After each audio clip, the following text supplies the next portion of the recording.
আসসালামু আলাইকুম। মিরাজ হোসেন গাজী আপনাদের সকলকে স্বাগত জানাচ্ছি। 13 তারিখে আমি যে ফেসবুক লাইভটি করেছিলাম আমার এই মিরাজ হোসেন গাজী এই ফেসবুক পেজ থেকে রাজনৈতিক কিছু ইস্যু নিয়ে একই সাথে আমার সাংবাদিকতার বিষয় যদি পরিষ্কার করে একেবারে বলি যে বিএনপি এবং জামায়াত ইসলামী এক সময় মিত্র ছিল, একসাথেই রাজনীতি করেছে, আওয়ামী লীগের বিরোধিতা করেছে।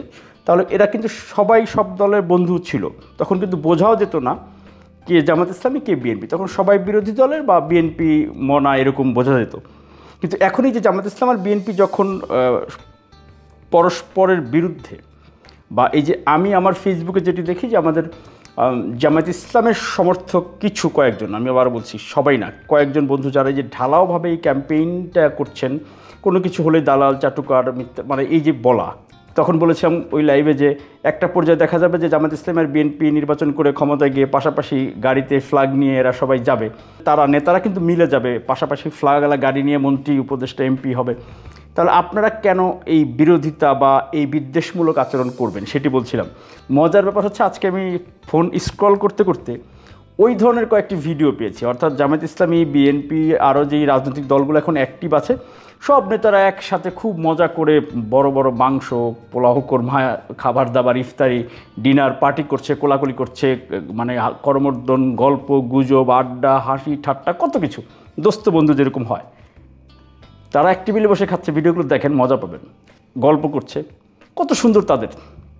তারা কিন্তু তর্ক করছে না, তারা কিন্তু কাউকে বলছে না আপনি দালাল, আপনি চাটুকার, কেউ বলছে না আপনি চাঁদাবাজ, আবার কেউ বলছে না আপনি যুদ্ধাপরাধী, কেউ বলছে না যে আপনি তো সন্ত্রাসী করছেন, জমি দখল করছেন বা এটা করছেন সেটা, এটা কিন্তু তারা ওইখানে বলছে না।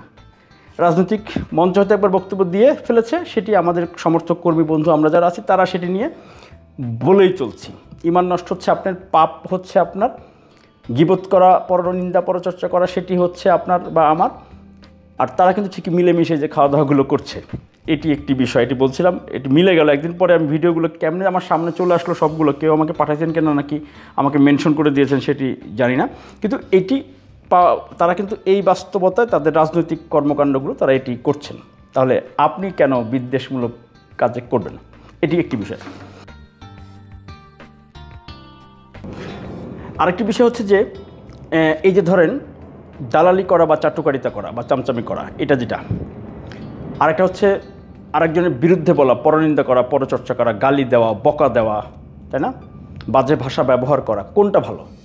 যে আরেকজনরে দোষ দেওয়া, বকা দেওয়া, গালি দেওয়া, গীবত করা, পরনিন্দা করা, হিংসা করা, বিদ্বেষ করা, এমন যে করে সে আসলে নিজেই ক্ষতিগ্রস্ত হয়, সে শত্রুতা তৈরি করে।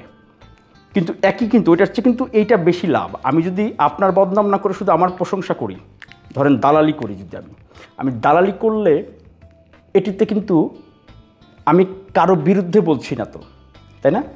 আমি তো আমার কোনো পছন্দের মানুষের ধরেন দালালি করছি, বা আমি কোনো বস্তুর প্রশংসা করছি, মানে প্রশংসা মানে তো দালালি করা, তার মানে আমি তো আপনাকে খারাপ বলছি না, আমি আমাকে ভালো বলছি। তাহলে আপনি বলেন যে আপনি ভালো, আপনি আমাকে খারাপ বলার দরকার নেই তো। বুঝাতে পারছি? খুব সিম্পল কিন্তু, এবং এই জায়গাটা আসতে হবে, এই পরিবর্তনটা দরকার। আমরা রাজনীতি, এই যে যারা নেতারা পোলাও কোরমা খাবে আর আমরা নিজেরা শত্রু তৈরি করব, এবং এই শত্রুতা কিন্তু কাউকে আপনি একবার যদি তাকে আঘাত করে কথা বলেন বা কোনো কিছু বলে ফেলেন, এটা কিন্তু দীর্ঘদিন পোষা থাকে, এবং সেটা অনেকে খুব সিরিয়াসলি এটা নেয়। দরকার নেই, আমি আমার ভালোটা প্রচার করতে থাকবো, আপনি আপনার ভালোটা প্রচার করবেন। দুইজনের ভালো, কে কত ভালো এইটা আমরা বলি না, তাহলে তো হয়। এখন আপনি বলতেছেন যে আমি খারাপ, তাই না? আমি খারাপ, তো আপনার কি? আপনার তো কোনো লাভ নাই। আপনি ভালো কি না সেটা বলেন, তাহলে আমিও আপনার ভালোর প্রশংসা করব। আল্লাহ হাফেজ।